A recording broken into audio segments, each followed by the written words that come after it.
Desa Tirto di pinggiran Pekalongan dikenal karena tenangnya. Hamparan sawah menghijau, suara kodok bersahutan di malam hari, dan aroma lumpur sungai selalu terbawa angin ketika senja tiba.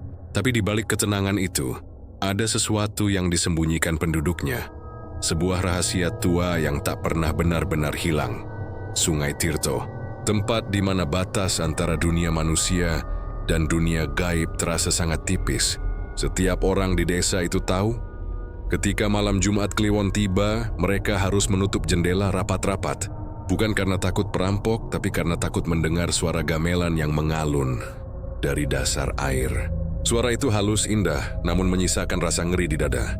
Orang tua dulu bilang, itu bukan gamelan manusia, melainkan suara pesta pernikahan dari makhluk sungai yang sedang menerima tamu baru. Raffi, pemuda berusia 28 tahun, duduk di tepi sungai sore itu. Airnya berwarna kecoklatan, berputar pelan di sekitar bebatuan, seolah menelan sinar matahari yang turun ke permukaan.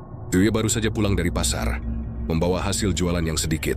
Toko emas kecil miliknya hampir bangkrut, utang menumpuk dan ibunya terbaring sakit di rumah. Sudah berminggu-minggu ia tak bisa membeli obat. Raffi, kamu harus mulai realistis. Dunia ini keras, kata Darto temannya, yang ikut duduk di sampingnya. Darto dikenal suka bicara hal-hal aneh, tapi juga selalu punya solusi yang tak biasa. Kalau terus begini kamu gak bakal bisa nyelamatin ibumu. Tapi aku tahu satu jalan. Raffi mengangkat kepalanya, menatap Darto. Jalan apa? Kalau maksudmu pinjam ke rentenir, aku udah dicoret dari daftar mereka. Darto tersenyum miring. Bukan, ini lebih spiritual. Ia mencondongkan tubuh, berbisik pelan, seolah takut didengar angin. Kamu pernah dengar soal pesugihan kawin kontrak di Sungai Tirto? Raffi tertawa kering. Itu cuma cerita orang gila. Tapi orang gila itu sekarang punya 3 rumah, 2 mobil, dan sawah yang gak habis dijual. Jawab Darto tenang. Dia dulu miskin kayak kamu. Cuma bedanya dia berani ngambil risiko. Ucapan itu menancap di kepala Raffi. Ia ingin menganggapnya omong kosong, tapi saat melihat air sungai yang memantulkan wajahnya sendiri, lelah, miskin dan nyaris menyerah. Ia tak bisa menepis rasa penasaran. Apa maksudnya kawin kontrak? Dengan siapa? Darto menatap ke air. Dengan penunggu sungai ini. Katanya dia perempuan cantik tapi bukan manusia. Kalau kamu mau kaya, kamu harus siap jadi suaminya. Cuma 3 tahun. Setelah itu semuanya selesai. Dan aku mati. Tidak juga. Katanya cuman kalau kamu melanggar janji. Raffi menelan ludah. Apa janjinya? Darto tersenyum tipis. Jangan pernah menolak kalau dia datang malam-malam untuk menemui suaminya. Sore itu Raffi pulang dengan kepala penuh bayangan aneh. Ia tak bisa tidur. Setiap kali menutup mata, ia seakan mendengar suara air berdesir dan tawa perempuan dari jauh. Ibunya batuk keras di kamar sebelah, membuat hatinya semakin hancur. Dalam doa yang lirih ia bertanya, kalau memang ada jalan Tuhan, tunjukkan aku. Gue cuma seingin menolong ibu. Beberapa hari kemudian, Darto memperkenalkannya pada Mbah Jarot, seorang dukun tua yang tinggal di ujung desa. Rumahnya terbuat dari kayu jati, dipenuhi bau kemenyan dan suara burung gagak. Wajah Mbah Jarot penuh keriput, tapi matanya tajam seperti belati. Kau datang bukan untuk mencari uang, katanya begitu Raffi masuk. Kau datang karena hatimu sudah gelap oleh keputusasaan. Raffi menunduk. Aku hanya ingin ibuku sembuh. Aku siap melakukan apapun. Mbak Jarot tersenyum perlahan. Kalau begitu kau harus menikah. Raffi terkejut. Menikah? Dengan siapa? Dengan penguasa Sungai Tirto. Namanya Nyi Ambarwati. Dia bukan manusia, tapi wanita setia pada suaminya. Banyak yang sudah menikah dengannya, tapi tidak semua sanggup menanggung akibatnya. Suasana di ruangan itu berubah hening. Lilin kecil di pojok meja bergetar. Nyalanya bergoyang seperti tertiup angin dari arah air. Kalau aku setuju, tanya Raffi dengan suara nyaris tak terdengar. Upacara akan dilakukan malam Jumat. Tapi ingat, ini bukan pernikahan cinta. Ini perjanjian darah dan tubuh. Sekali kamu terikat, tak ada jalan mundur. Raffi merasa jantungnya berdetak cepat. Dia ingin menolak. Tapi bayangan ibunya diranjang, lemah dan batuk darah menghantui pikirannya. Akhirnya Sise mengangguk pelan. Aku setuju. Mbak Jarot mengambil sehelai daun sirih, membacakan mantra dalam bahasa Jawa kuno. lalu meneteskan darah ayam hitam di atasnya. Malam nanti bawalah pakaian putih, bunga melati, dan seikat rambut ibumu. Itu akan jadi pengikat antara duniamu dan dunianya. Malam itu hujan turun deras. Petir berkilat di langit menerangi jalan menuju sungai. Raffi berjalan dengan langkah gemetar, membawa sesajen seperti yang diperintahkan. Di tepi sungai, Mbak Jarot sudah menunggu bersama Darto. Air sungai beriak tak biasa, seolah hidup. Ketika jam menunjukkan tengah malam, Mbah Jarot menaburkan bunga melati ke air. Yui membaca mantra, dan tiba-tiba suara gamelan samar terdengar dari bawah permukaan. Suara itu makin keras, diikuti desir angin dingin yang membuat kulit merinding. "Dengarkan baik-baik," bisik Mbah Jarot. Itu tanda dia datang. Dari tengah sungai muncullah kabut putih pekat. Di dalam kabut itu, sesosok perempuan melangkah pelan ke tepi, mengenakan kain putih lembut yang menempel pada kulitnya. Rambut panjangnya terurai basah, matanya hitam tanpa bola putih. Namun wajahnya luar biasa cantik, seperti manusia yang belum pernah disentuh waktu. Raffi terpaku. Perempuan itu tersenyum padanya. "Aku sudah lama menunggumu, Raffi," katanya lembut. Suaranya bergema seperti datang dari dua dunia. "Apakah kau siap menjadi suamiku?" Raffi tak bisa menjawab. Bibirnya kaku, tapi tubuhnya terasa ditarik maju oleh sesuatu yang tak kasat mata. Kemi mengangguk perlahan. Perempuan itu mendekat, menyentuh pipinya dengan tangan sedingin air. "Mulai malam ini hidupmu akan berubah. Tapi ingat satu hal, jangan pernah menolak aku. Kapanpun aku datang." Suara gamelan kembali terdengar. Kali ini diiringi denting lembut seperti logam dipukul dari dalam air. Mbak Jarot menunduk, berdoa dalam bisikan. Raffi merasakan tubuhnya ringan, pandangannya kabur. Dan di telinganya, bisikan lembut sang siluman terus mengalun. "Kau milikku, Raffi. 3 tahun kebahagiaan, lalu 1 kehidupan yang kutagih." Dan malam itu, di bawah derasnya hujan dan alunan gamelan gaib, pernikahan antara manusia dan makhluk sungai pun dimulai. Menjadi awal dari serangkaian teror yang akan menghapus batas antara cinta, dosa, dan kutukan. Pagi setelah ritual itu, Raffi terbangun di rumahnya sendiri. Hujan sudah reda, tapi udara di dalam kamar masih lembab dan dingin seperti berada di bawah air. Ia mencoba mengingat kejadian semalam.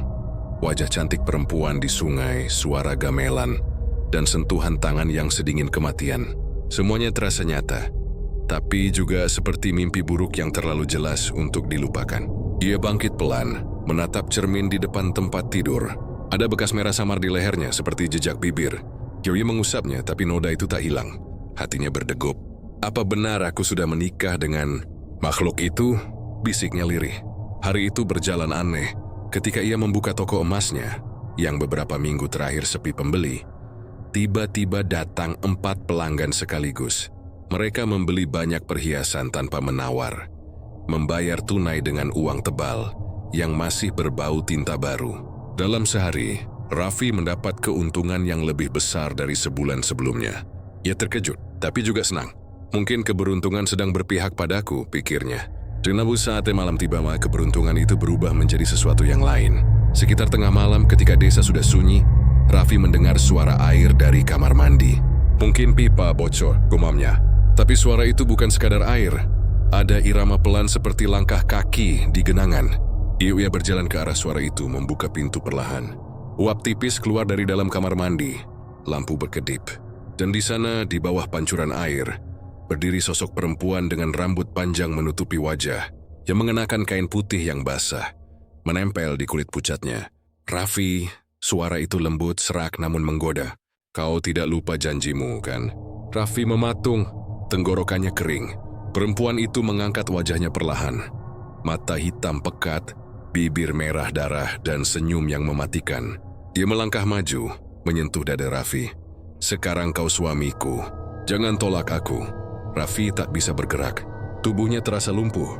Udara di sekeliling menjadi dingin menusuk. Tapi setiap sentuhan perempuan itu membakar kulitnya. Ia ingin berteriak, tapi suaranya hilang. Segalanya terasa kabur. Sampai akhirnya dunia gelap. Ketika ia sadar, pagi telah datang. Ia terbangun di tempat tidur, bajunya masih basah. Di sampingnya bantalnya basah seperti habis disiram air. Tapi di atas meja, ada sebongkah emas kecil berbentuk hati, mengilap memantulkan sinar matahari pagi. Dia menatap benda itu dengan campuran ngeri dan kagum. Apakah kini hadiah dari istrinya? Hari-hari berikutnya, keberuntungan Raffi semakin tak masuk akal. Ia mendapat tawaran investasi besar. Utangnya lunas tanpa tahu siapa yang membayar. Dan bahkan rumahnya tiba-tiba dipenuhi perabot baru seolah datang dari udara. Orang-orang mulai membicarakan keajaiban itu. Namun di tengah kekayaannya, Raffi mulai kehilangan sesuatu. Tidur. Setiap malam ia terbangun karena suara air, tawa pelan, atau bisikan di telinganya. Kadang ia mencium aroma melati yang kuat, padahal bunga itu tak pernah ada di rumah. Dan setiap kali ia menolak untuk menyambut kehadiran sang istri gaib, sesuatu buruk terjadi. Suatu malam ia berusaha melawan rasa takut. Ketika suara langkah kaki dari kamar mandi kembali terdengar, ia menahan diri untuk tidak menoleh. Ia berbaring di ranjang, menutup mata rapat-rapat pura-pura tidur. Tapi tiba-tiba, sesuatu yang dingin menjalar dari ujung kaki hingga ke dada. Ia membuka mata dan melihat rambut hitam panjang terurai di wajahnya sendiri. Sosok itu menindih tubuhnya. Matanya menatap dalam penuh amarah. "Kau menolak aku, Raffi?" bisiknya. "Jangan pernah lakukan itu lagi. Kalau kau masih ingin ibumu bernapas." Raffi tercekat. Junan ingin memohon ampun, tapi sosok itu menghilang begitu saja, menyisakan udara beku dan aroma melati yang menyesakkan. Keesokan harinya, ibunya tiba-tiba kambuh dan batuk darah lebih parah dari biasanya. Raffi menggigil. Ia tahu itu bukan kebetulan. Ia tahu siapa yang marah. Sejak malam itu, ia tak pernah berani menolak lagi. Setiap kali suara gamelan halus terdengar di telinganya, Raffi akan menunggu di kamar. Dengan lampu padam, membiarkan udara menjadi dingin, dan tubuhnya berat oleh kehadiran yang tak kasat mata. Dia menjadi suami bagi makhluk dari dunia lain, terikat dalam kontrak yang mulai terasa, seperti kutukan yang manis tapi mematikan. Namun kabar kekayaannya menyebar cepat. 2 orang dari desa sebelah, Samsul dan Bayu, datang menemuinya, menanyakan rahasia kesuksesannya. Raffi berusaha menutupi, tapi Mbah Jarot muncul kembali, entah dari mana. "Tak usah disembunyikan," kata sang dukun dengan senyum samar. "Sungai Tirto selalu menerima tamu baru. Kalau mereka ingin kaya, biar mereka juga mencicipi pengantin dari air." Raffi menatap Mbah Jarot ngeri. Ia ingin menolak, tapi lidahnya keluh. Dwi tahu bahwa penolakan bisa berarti kematian bagi orang-orang yang ia cintai. Dan begitu malam berikutnya tiba, 2 pria itu pun memulai ritual yang sama. Menikah dengan makhluk yang sama, di sungai yang sama, di bawah gemerincing gamelan yang menggema dari kedalaman air. 3 lelaki kini terikat dalam satu nasib yang sama. 3 pengantin manusia bagi 1 siluman sungai. Dan meskipun mereka belum tahu, satu persatu, istri itu akan menagih janji yang tak bisa dibayar dengan harta, melainkan dengan jiwa. Malam itu, Sungai Tirto seakan hidup. Angin berhembus pelan membawa bau amis bercampur kemenyan. Airnya tampak lebih hitam dari biasanya, memantulkan cahaya bulan seperti cermin retak.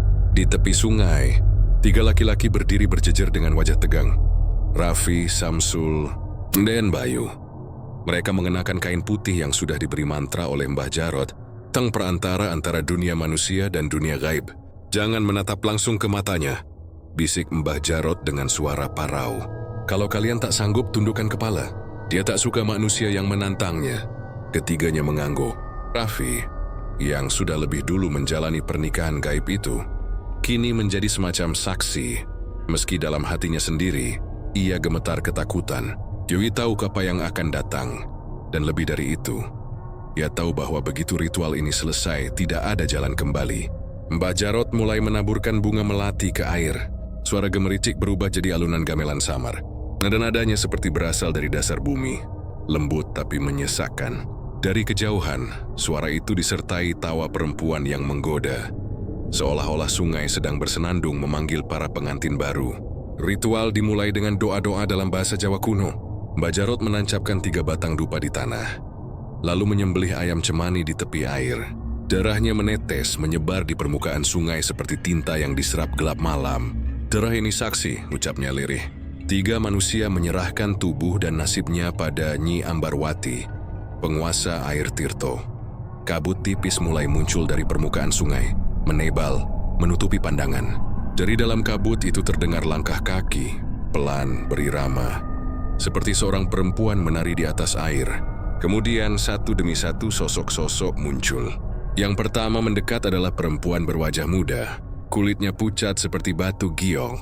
Dia mengenakan selendang biru, matanya memancarkan cahaya redup. Dia menatap Bayu, tersenyum lembut. "Aku untukmu," bisiknya lalu mencium keningnya.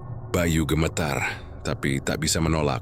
Sosok kedua muncul dengan rambut panjang terurai dan mata merah seperti bara. Dia menatap Samsul mendekat tanpa suara, lalu memeluknya terlalu erat, hingga tubuh pria itu hampir kehilangan napas. "Terimalah aku," ucapnya, dan suara itu bergema seperti datang dari dasar air. Dan yang terakhir muncul Nyi Ambarwati. Raffi langsung menunduk dalam-dalam, tapi ia tahu betul siapa yang datang. Dia bisa mencium aroma khas melati dan lumpur sungai. Aroma yang selalu muncul setiap malam ketika makhluk itu datang kepadanya. Nyi Ambarwati berjalan perlahan ke arahnya.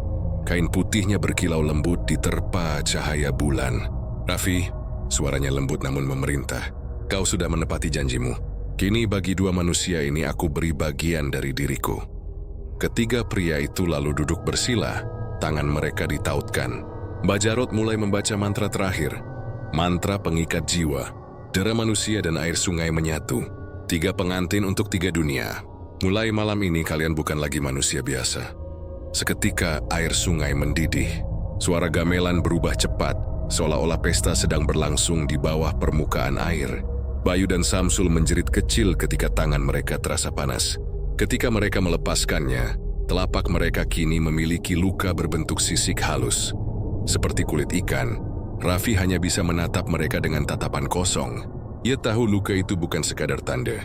Itu adalah cincin pernikahan gaib, tanda kepemilikan dari Nyi Ambarwati. Setelah mantra terakhir selesai, 3 sosok perempuan itu menghilang perlahan ke dalam kabut. Hanya suara mereka yang tertinggal, lembut tapi menggema. Kekayaan akan datang, tapi ingat kebahagiaan di dunia hanyalah pinjaman. Jangan pernah menolak panggilan kami. Air kembali tenang. Kabut menghilang, bulan bersinar pucat di atas kepala. Mbak Jarot menghela napas panjang. "Selesai. Kalian sudah menjadi bagian dari sungai.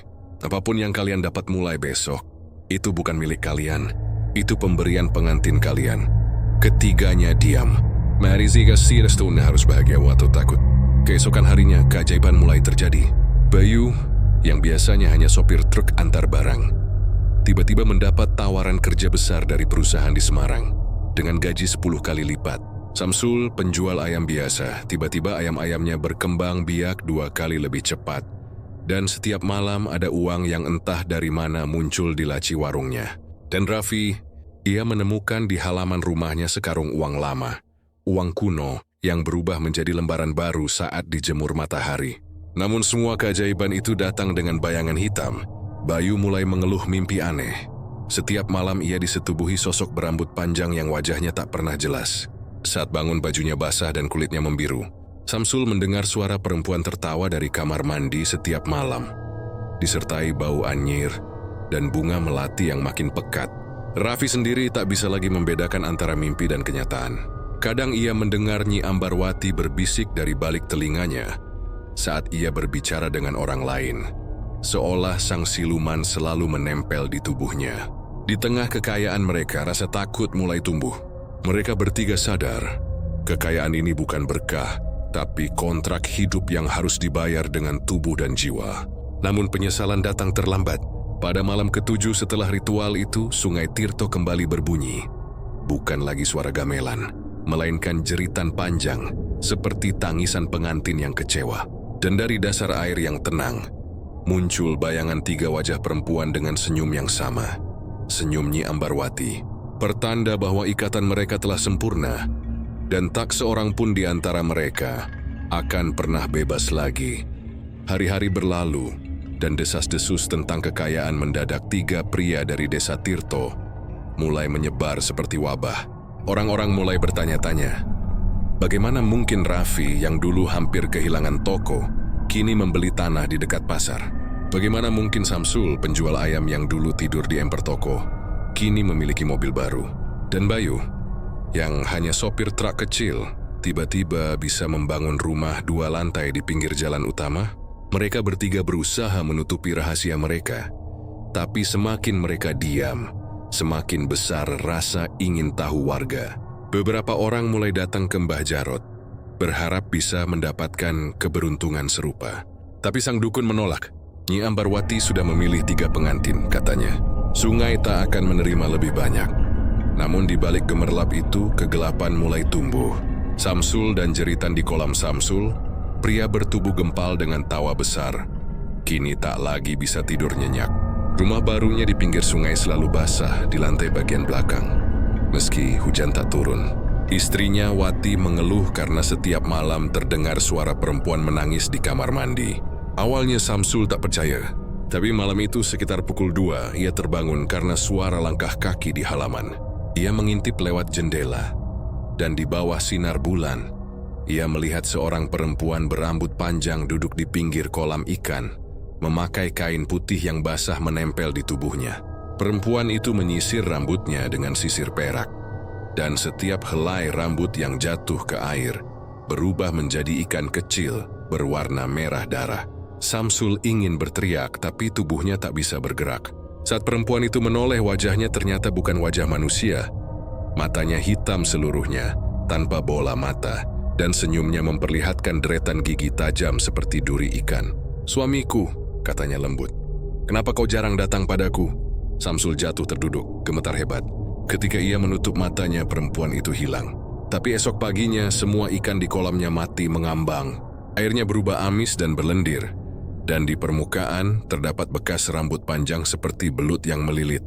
Sejak malam itu, Wati tak pernah berani lagi tidur di kamar belakang. Bayu dan perempuan dari cermin berbeda dengan Samsul. Bayu mulai menunjukkan tanda-tanda perubahan kejiwaan. Ia sering termenung di depan cermin di ruang tamunya, berbicara pelan seolah ada seseorang di sana.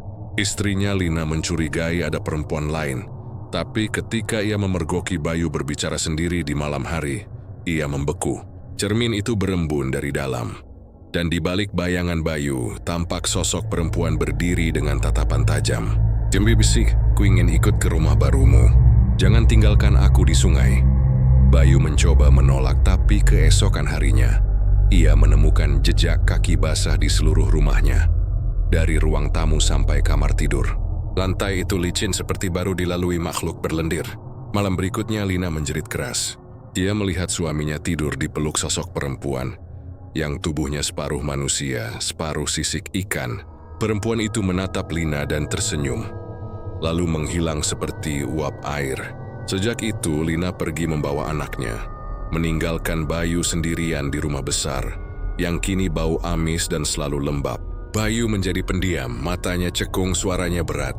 Dia sering berkata pelan pada siapapun yang berani mendekat, "Aku sudah menikah 2 kali. Satu di dunia ini, satu di dunia air. Yang di air jauh lebih setia." Raffi dan bayangan di cermin sementara itu, Raffi yang memulai semua ini, merasa beban di dadanya semakin berat. Ia seolah kehilangan kendali atas kehidupannya sendiri. Setiap kali ia memandangi sungai Tirto, airnya seperti berdenyut, memanggil namanya dalam suara perempuan yang lembut tapi dingin. Suatu malam ia menutup toko lebih cepat. Ketika hendak mandi, ia menatap cermin dan melihat sosok perempuan berdiri di belakangnya, mengenakan kain putih lembab. Rambutnya meneteskan air ke lantai, membentuk genangan kecil. Raffi berbalik, tapi tak ada siapapun. Ketika ia kembali menatap cermin, sosok itu sudah sangat dekat. Bibirnya menempel di telinga Raffi. "Aku cemburu. Kenapa kau biarkan 2 manusia lain ikut merasakan diriku?" Cermin retak. Raffi jatuh terduduk. Malam itu untuk pertama kalinya, ia mendengar Nyi Ambarwati menangis. Suara tangisan yang bergema di seluruh rumah membuat udara bergetar, kekayaan yang berubah menjadi kutukan. Beberapa hari setelah kejadian itu, Samsul kehilangan suara.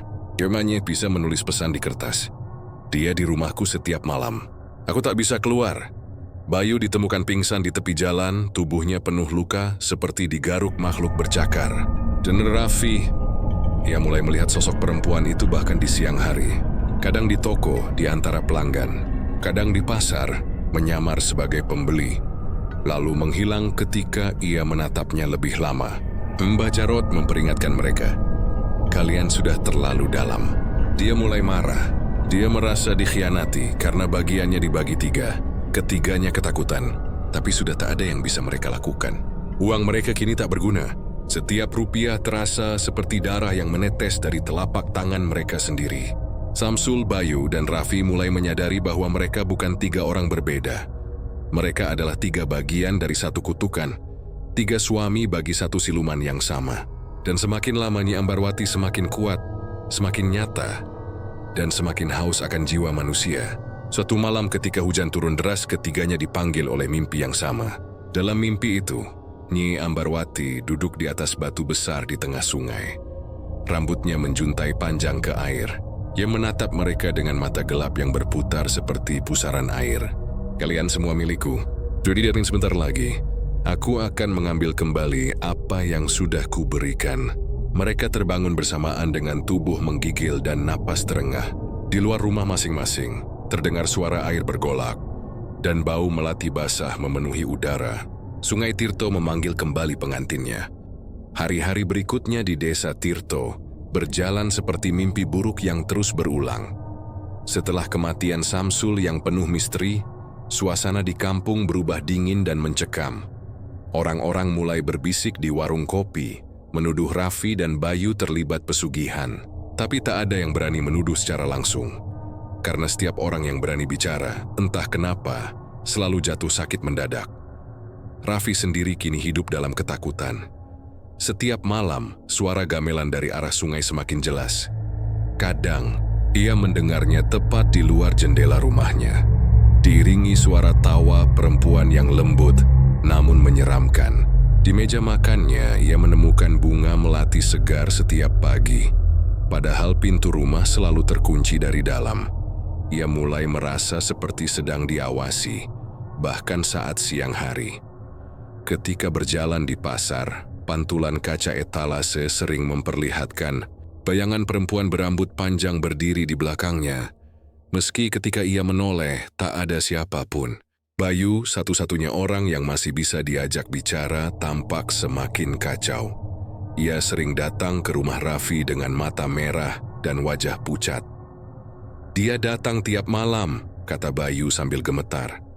Dia bilang ingin anak, aku tak sanggup lagi, Vi.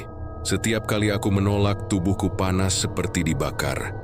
Raffi menatapnya, tahu bahwa mereka berdua kini dalam jerat yang sama. Mungkin kita bisa minta tolong Mbah Jarot lagi, ujarnya pelan. Tapi Bayu menggeleng keras. Tidak, orang itu, dia bagian dari semua ini. Dia yang menjebak kita. Raffi terdiam. Di dalam hatinya, ia tahu Bayu benar. Tapi tanpa Mbah Jarot, mereka tak tahu harus berbuat apa. Malam itu Raffi berusaha tidur dengan Al-Quran kecil di tangan. Ia membaca ayat kursi berulang-ulang, berusaha menenangkan diri. Tapi baru saja matanya mulai terpejam, terdengar suara air menetes dari atap. Ia menengadah, dan jantungnya hampir berhenti. Dari langit-langit, tetesan darah jatuh perlahan, menimpa lantai dengan suara lembut. Raffi berdiri dengan gemetar, menatap ke atas. Ket tembok mulai basah, lalu retak, dan dari celah itu air bercampur darah mengalir deras, membentuk genangan di lantai rumahnya. Dari tengah genangan itu muncul bayangan perempuan perlahan-lahan. Rambutnya menutupi wajah, kulitnya pucat kebiruan, dan dari bibirnya menetes darah segar. Raffi, bisiknya lembut seperti dulu. Kau berhutang padaku, sudah saatnya kau menepati janji. Raffi mundur, napasnya tercekat. Aku sudah memberimu segalanya. Apalagi yang kau mau? Perempuan itu tersenyum. Darahmu dan keturunanmu. Raffi menjerit dan berlari keluar rumah. Tapi begitu membuka pintu, ia tak menemukan jalan desa. Di hadapannya terbentang hamparan air hitam yang beriak pelan. Udara berbau amis, dan dari kejauhan terdengar suara gamelan mengalun sayup-sayup. Ia menoleh ke belakang. Rumahnya sudah lenyap digantikan oleh pohon-pohon besar yang tumbuh di tengah rawa. Ia berada di tepi sungai Tirto, tapi malam itu sungai itu tak seperti biasanya. Airnya berwarna merah gelap, seolah darah mengalir menggantikan air. Di tengah permukaan air, terlihat bayangan 3 perempuan. Semuanya serupa, semuanya cantik dan menyeramkan sekaligus. "Selamat datang kembali, suamiku," kata salah satu dari mereka. Suaranya bergaung seperti dari dasar air. "Sekarang waktunya pesta penebusan." Raffi mencoba berlari, tapi tanah di bawah kakinya berubah lembek, menarik tubuhnya perlahan ke bawah. Ia menjerit minta tolong, namun hanya suara gamelan yang menjawab. Tangan-tangan dingin muncul dari air, meraih pergelangan kakinya, menariknya makin dalam. Namun tepat ketika tubuhnya hampir tenggelam, seseorang menepuk bahunya dari belakang. "Cukup." Suara berat dan lantang itu membuat bayangan perempuan-perempuan di sungai mundur perlahan. Raffi menoleh dan melihat sosok berjubah hitam berdiri di belakangnya. Wajahnya tertutup kain, tapi suara itu ia kenali. "Mbah Jarot." "Belum waktunya kau mati, Raffi," ucap sang dukun. "Tapi jika kau ingin hidup, kau harus ikut perintahku. Malam purnama berikutnya, kau harus membawa tumbal darah ke sungai. Kalau tidak, kau dan keluargamu akan habis di telan air." Raffi menggigil. "Tumbal, maksudnya manusia?" Mbah Jarot tak menjawab. Ia hanya menepuk pundaknya, lalu menghilang secepat kabut. Air yang tadi merah perlahan kembali menjadi bening. Dan tiba-tiba Raffi sudah berdiri lagi di depan rumahnya, seolah tak pernah meninggalkannya. Namun saat ia melangkah ke dalam, di ruang tamu, ia menemukan ibunya terbaring pingsan dengan darah menetes dari hidung. Di dinding belakangnya, ada tulisan besar dari darah yang baru. "Satu nyawa untuk satu keberuntungan." Raffi berlutut, menangis histeris. Ia tahu mulai malam itu kontraknya dengan siluman sungai telah berubah menjadi kutukan penuh darah. Dan jika ia tak melakukan sesuatu, Sungai Tirto akan menagih bukan hanya miliknya, tetapi seluruh keturunannya. Hari-hari berikutnya di desa Tirto berjalan seperti mimpi buruk yang terus berulang. Setelah kematian Samsul yang penuh misteri, suasana di kampung berubah dingin dan mencekam. Orang-orang mulai berbisik di warung kopi, menuduh Raffi dan Bayu terlibat pesugihan. Tapi tak ada yang berani menuduh secara langsung, karena setiap orang yang berani bicara, entah kenapa, selalu jatuh sakit mendadak. Raffi sendiri kini hidup dalam ketakutan. Setiap malam, suara gamelan dari arah sungai semakin jelas. Kadang, ia mendengarnya tepat di luar jendela rumahnya, diiringi suara tawa perempuan yang lembut namun menyeramkan. Di meja makannya, ia menemukan bunga melati segar setiap pagi, padahal pintu rumah selalu terkunci dari dalam.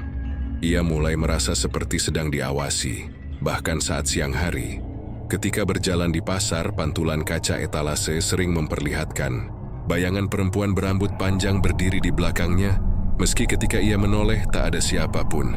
Bayu, satu-satunya orang yang masih bisa diajak bicara, tampak semakin kacau. Ia sering datang ke rumah Raffi dengan mata merah dan wajah pucat. "Dia datang tiap malam," kata Bayu sambil gemetar. "Dia bilang ingin anak. Aku tak sanggup lagi, Vi. Setiap kali aku menolak, tubuhku panas seperti dibakar." Raffi menatapnya, tahu bahwa mereka berdua kini dalam jerat yang sama. "Mungkin kita bisa minta tolong Mbah Jarot lagi," ujarnya pelan. Tapi Bayu menggeleng keras. "Tidak, orang itu, dia bagian dari semua ini. Dia yang menjebak kita." Raffi terdiam. Di dalam hatinya ia tahu Bayu benar. Tapi tanpa Mbah Jarot, mereka tak tahu harus berbuat apa. Malam itu, Raffi berusaha tidur dengan Al-Quran kecil di tangan. Ia membaca ayat kursi berulang-ulang, berusaha menenangkan diri. Tapi baru saja matanya mulai terpejam, terdengar suara air menetes dari atap. Ia menengadah dan jantungnya hampir berhenti. Dari langit-langit, tetesan darah jatuh perlahan, menimpa lantai dengan suara lembut.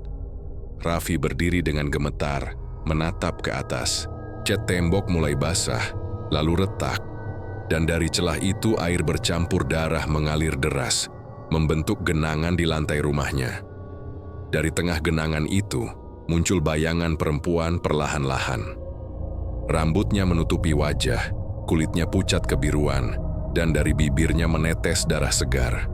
"Raffi, bisiknya lembut seperti dulu.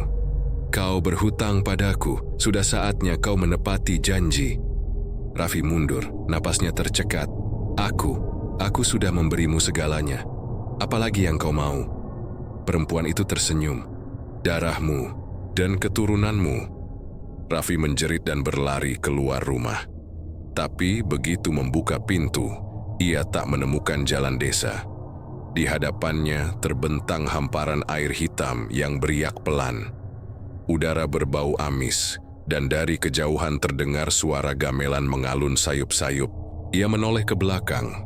Rumahnya sudah lenyap, digantikan oleh pohon-pohon besar yang tumbuh di tengah rawa.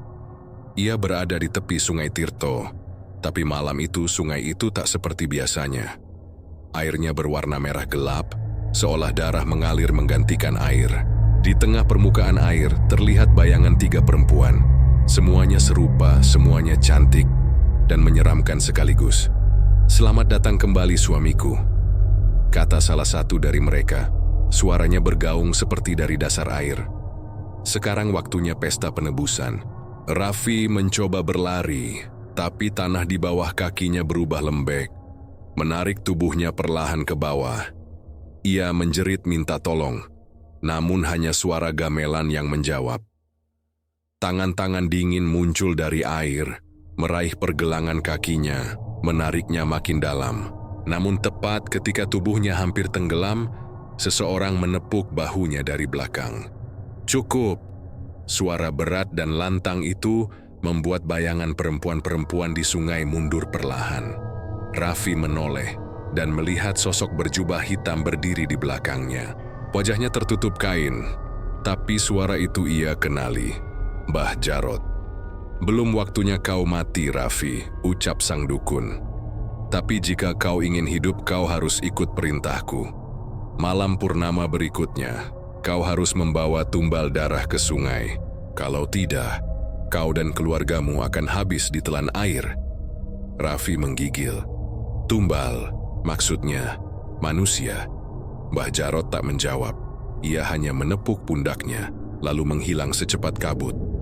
Air yang tadi merah perlahan kembali menjadi bening. Dan tiba-tiba Raffi sudah berdiri lagi di depan rumahnya, seolah tak pernah meninggalkannya.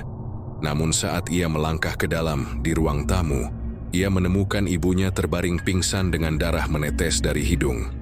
Di dinding belakangnya ada tulisan besar dari darah yang baru. "1 nyawa untuk 1 keberuntungan."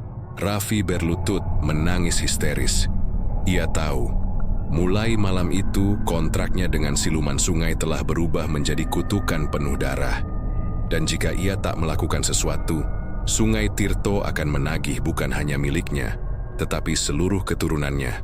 Hujan turun deras malam itu seperti langit ikut berduka atas apa yang telah dilakukan Raffi. Tubuhnya menggigil di tepi Sungai Tirto, menatap permukaan air yang kini kembali tenang seolah tak terjadi apa-apa. Tapi di dalam hatinya, sesuatu hancur. Dia telah menyerahkan ibunya sendiri, dan semua itu sia-sia.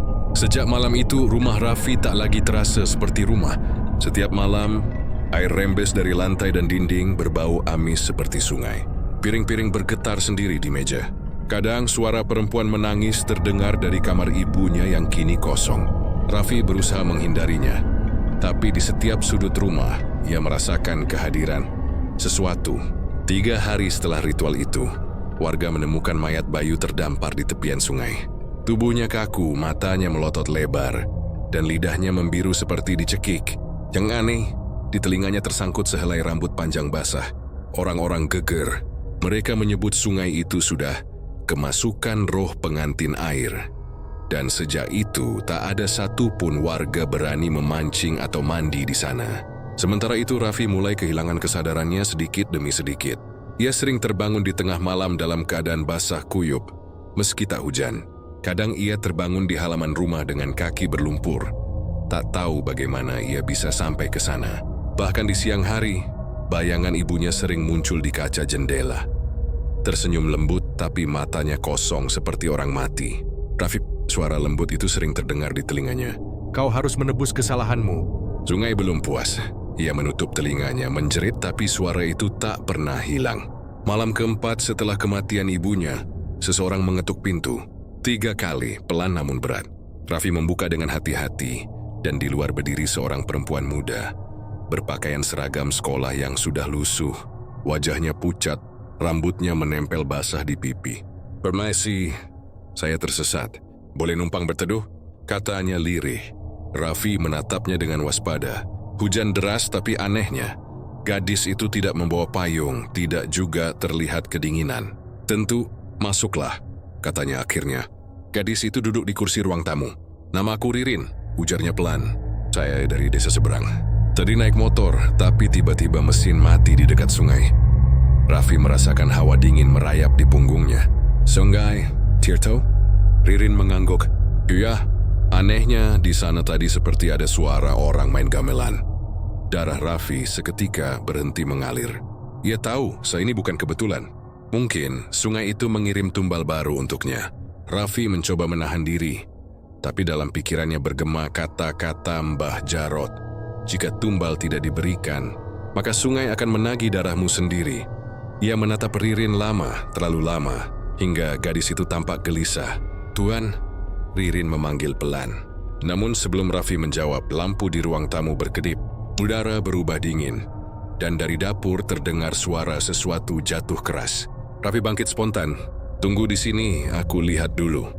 Tapi saat ia sampai ke dapur, tak ada apapun kecuali genangan air berlumpur di lantai, dan jejak kaki kecil basah menuju ke ruang tamu. Ia berlari kembali, dan saat itu juga jantungnya hampir berhenti. Ririn tak ada di kursi, tapi di dinding tergores tulisan dari air dan lumpur. "Tumbalmu sudah datang, tapi kau ragu. Sekarang kau akan kehilangan segalanya." Lampu padam, gelap total, dan dari belakang Raffi mendengar suara napas berat. "Kenapa engkau menyerahkan ibu, nak?" Ia menoleh perlahan. Di sana, berdiri sosok ibunya, tubuhnya masih mengenakan kain kafan yang kini basah dan kotor. Wajahnya separuh busuk, tapi matanya penuh kasih seperti dulu. "Ibu," Raffi bergetar, air matanya jatuh. "Ibu sudah tenang, tapi kau belum. Kau membawa dosa berat." "Kau bukan lagi manusia penuh, Raffi," katanya lirih. "Sungai itu sudah meminum darah keluargamu. Sekarang ia dibenahi jiwa asing terakhir dari perjanjian, jiwa pengantin laki-laki." "Tidak, aku tidak mau." Tiba-tiba suara gamelan terdengar dari luar. Suara itu pelan, tapi meresap membuat tanah bergetar. Raffi menutup telinga, tapi suaranya semakin keras, hingga kaca jendela pecah satu persatu. Dari luar terlihat kabut tebal naik dari sungai, menelan jalan desa. Dari dalam kabut itu, muncul siluet perempuan-perempuan berambut panjang. 3 sosok yang sama seperti yang dulu ia lihat di malam ritual. Mereka melangkah perlahan menuju rumah Raffi, menembus pintu seperti asap. Salah satu dari mereka yang wajahnya paling ia kenal, istrinya dari dunia gaib, menatapnya lembut. "Sudah waktunya, suamiku. Kau sudah kaya, kau sudah menikmati dunia. Sekarang saatnya kau kembali ke tempat asal keberuntunganmu."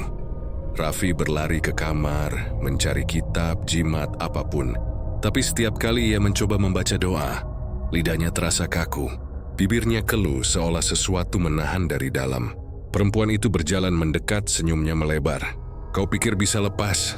Ia mengangkat tangannya, dan dari lantai muncul tangan-tangan berlendir, mencengkeram kaki Raffi. Ia menjerit, mencoba melepaskan diri, tapi semakin ia berontak, semakin kuat cengkeraman itu menariknya ke bawah. "Maafkan aku, Ibu. Maafkan aku!" teriaknya sambil meronta. Sosok ibunya hanya berdiri di sudut ruangan, menatap sedih. "Anakku, ini harga dari pilihanmu sendiri." Tanah di bawah Raffi pecah, berubah menjadi lumpur hitam. Dari sana sihir naik cepat menenggelamkan seluruh tubuhnya. Suara gamelan berubah menjadi tawa, lalu menjadi jeritan panjang yang menggema ke seluruh desa. Dan ketika subuh tiba, rumah Raffi sudah tak ada. Hanya tersisa genangan air besar di tengah pekarangan, berbau amis seperti darah. Penduduk desa yang lewat keesokan paginya menemukan sesuatu di tepi sungai Tirto. Cincin emas berbentuk hati, masih berkilau, mengapung di antara bunga melati putih. Sejak itu sungai Tirto dianggap terlarang. Tapi kadang, di malam bulan purnama, warga masih mendengar suara gamelan dari arah sungai, Dan di atas air tampak bayangan 3 pengantin berjalan perlahan, menggandeng tangan seorang lelaki yang wajahnya menyerupai Raffi. Mereka menari bersama di atas air hingga hilang ke dalam gelap, meninggalkan gema tawa yang menakutkan sebagai penanda bahwa pesugihan kawin kontrak itu belum benar-benar berakhir. Anda bilang, Desa Tirto tak pernah lagi sama setelah lenyapnya Raffi.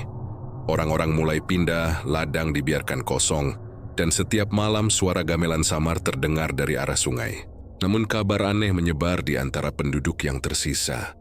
Ada seseorang yang masih sering terlihat berjalan di tepi air, membawa tongkat kayu dan jubah hitam. Bajarot, orang-orang bilang sang dukun masih hidup.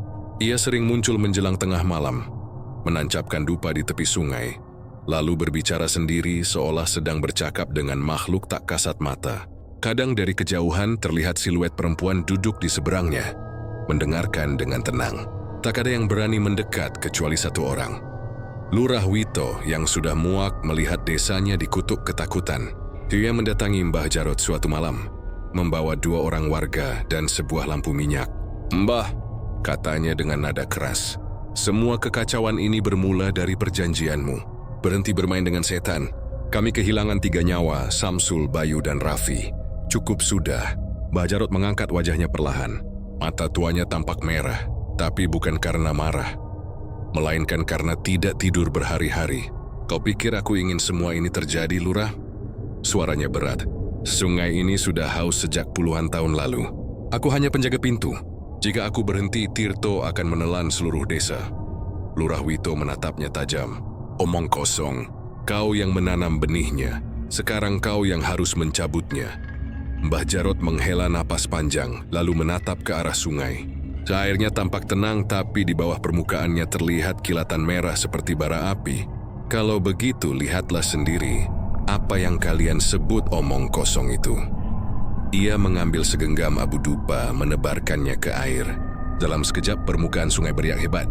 Kabut tebal naik dari dasar, dan dari dalam air muncul 3 sosok perempuan berpakaian putih. Rambut mereka menjuntai panjang, mata hitam legam, dan di leher masing-masing melingkar kalung dari rambut manusia. Salah satu dari mereka yang berdiri di tengah tersenyum lemah. "Jarot, kau sudah melanggar janji." Suara mereka menggema dari arah sungai hingga ke hutan di belakang desa. Lurah Wito dan 2 warga di belakangnya mundur ketakutan. Mbah Jarot berdiri tegak meski tubuhnya gemetar. "Aku tidak melanggar. Aku hanya memenuhi bagian dari perjanjian. Tapi kau menipu. Kau memakan nyawa lebih dari yang disepakati." Perempuan itu tertawa pelan, dan dari air muncul bayangan Raffi di belakangnya. Wajahnya pucat, matanya kosong, dan tangannya menggenggam cincin emas berbentuk hati. "Kau pikir bisa mengatur kami, manusia tua?" Suara Raffi kini datar, namun menggema seperti dari dasar kubur. "Kau yang memulai semuanya, dengan darahmu sendiri." Mbah Jarot menatap ngeri. Dia menunduk, lalu mengusap bagian dalam lengan kirinya. Di sana ada bekas luka panjang berbentuk simbol aneh, yang sudah lama ia sembunyikan. Ia bergetar. "Jadi, itu sebabnya kau menuntut lebih banyak jiwa?" "Tentu saja," jawab perempuan itu lembut. "Kau pernah menjanjikan 3 pengantin manusia untuk kami, tapi 1 di antaranya milikmu sendiri." Lurah Wito yang ketakutan berteriak, "Mbah, apa yang maksudnya ini?" Mbah Jarot menatap mereka dengan wajah putus asa. "Dulu aku miskin hampir mati. Aku yang pertama membuat perjanjian dengan siluman Tirto. Aku yang membuka jalan bagi pesugihan kawin kontrak itu. Tapi aku pikir bisa menipunya. Ternyata aku hanya memperpanjang kutukan." Ia mengangkat tongkat kayunya tinggi-tinggi, membaca mantra kuno dengan suara serak. Udara tiba-tiba bergetar dan cahaya petir menyambar langit. "Sungai Tirto, aku tutup jalurmu hari ini. Aku kembalikan semua darah yang kau ambil." Air sungai mendidih.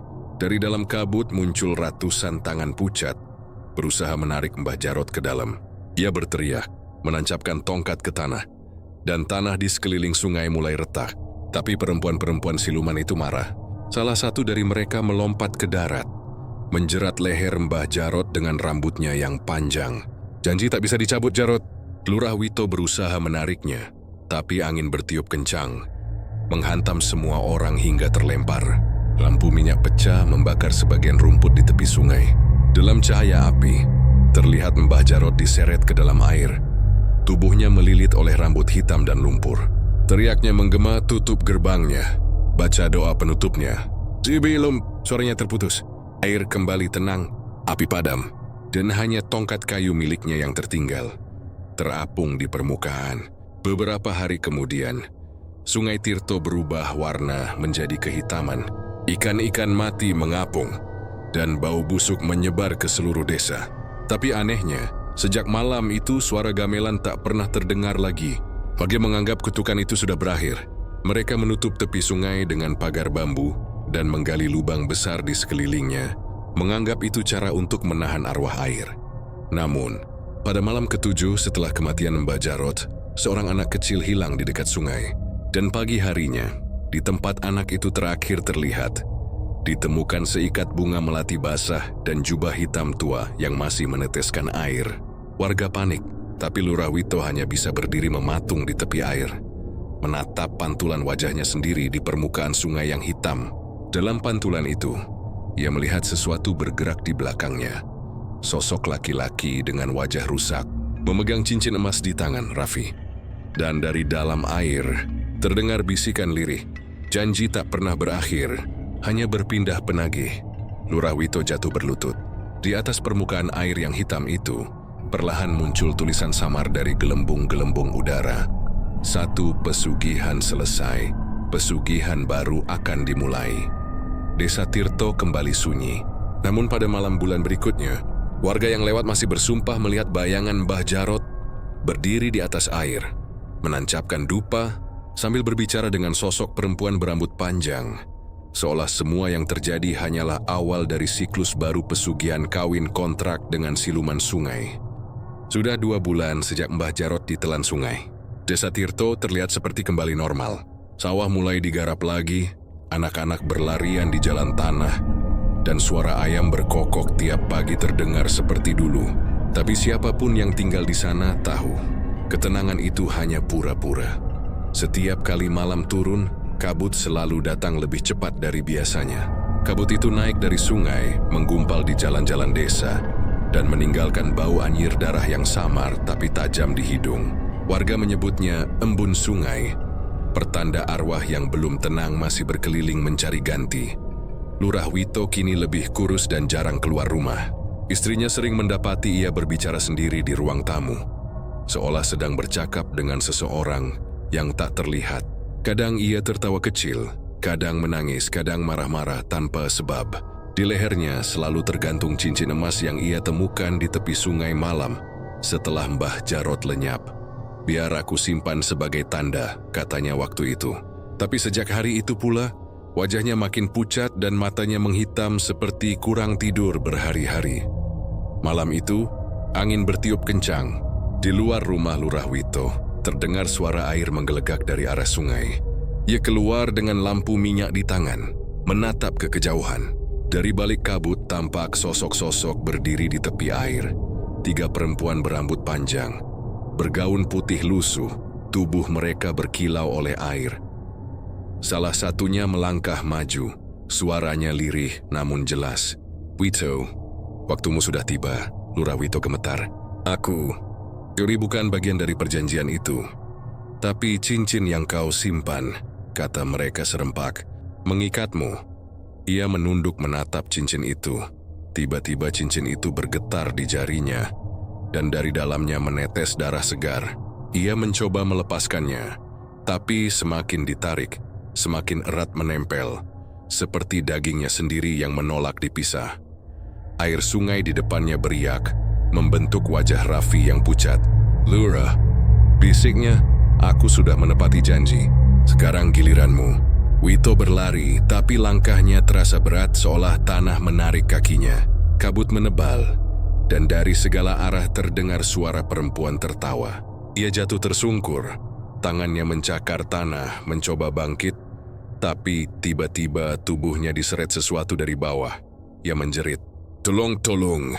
Namun hanya suara air yang menjawab, dan tak lama kemudian, yang tersisa hanya lampu minyak yang mengapung di sungai, berputar-putar di atas arus hitam yang tenang. Keesokan harinya, Warga menemukan jubah Lurah Wito terdampar di tepi sungai, tapi tubuhnya tak pernah ditemukan. Banyak yang percaya ia telah menjadi tumbal terakhir, penutup perjanjian antara manusia dan siluman Tirto. Namun beberapa orang tua di desa berkata lain. Mereka bilang, pesugihan itu tak pernah benar-benar berakhir, karena tiap perjanjian yang dilanggar akan melahirkan perjanjian baru. Seperti air yang selalu kembali ke sumbernya. Dan benar saja, beberapa minggu kemudian, datang seorang pria muda dari luar kota, mengaku ingin membuka usaha tambak lele di dekat sungai. Warga yang tersisa memperingatkannya untuk tidak menggali terlalu dalam di tepi air. Tapi sediwanya tertawa, "Saya orang modern, Bu. Tak percaya hal begituan." Malamnya, ketika pekerjanya mulai menggali, mereka menemukan bekas gundukan tanah dengan dupa hangus dan rambut manusia di dalamnya. Sejak saat itu, suara gamelan yang sudah lama hilang mulai terdengar lagi dari arah sungai setiap malam Jumat. Suara itu lembut pada awalnya, tapi lama-lama berubah jadi ratapan perempuan yang menyayat telinga. Beberapa tahun kemudian, desa Tirto sepi sepenuhnya. Papan-papan dijual menempel di pagar rumah yang ditinggalkan. Rumput liar tumbuh menutupi jalan, dan hanya suara serangga yang menemani malam. Tapi siapapun yang nekat lewat di sekitar sungai pada waktu maghrib akan melihat siluet 3 perempuan berdiri di atas air, memegang bunga melati, menunduk seperti sedang menunggu seseorang. Kadang, beliau bersenandung dengan nada rendah. 3 pengantin, 3 tumbal, 3 darah yang mengikat sungai, dan jika ada yang berani mendekat, akan terdengar bisikan terakhir dari air yang tenang. Pesugihan kawin kontrak tidak mati. Ia hanya berganti wajah.